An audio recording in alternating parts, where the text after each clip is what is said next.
আমার স্বামী কোনোদিন বুঝতে দেয় নাই যে সে কষ্টে আছে।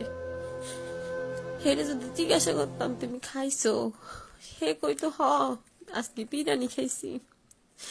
এইখানে তো সবসময় অনেক ভালো ভালো ভালো খাবার খাই। তো এই লেগে আমি খেলে কইতাম যে আমাকে আজকে ওইটা লাগবে, এইটা লাগবে, আজকে এই টাকা লাগবে।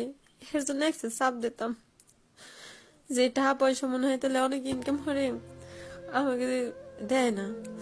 সে অন্য কোনো জায়গায় মনে কোনো সম্পর্ক কোনো কিছু এইগুলো মনে করতাম।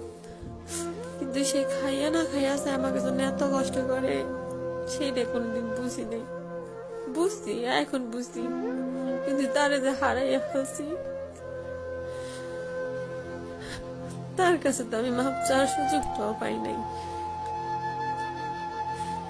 আল্লাহ পাক আমার কোনোদিন মাফ করবে না, এইটাও আমি জানি।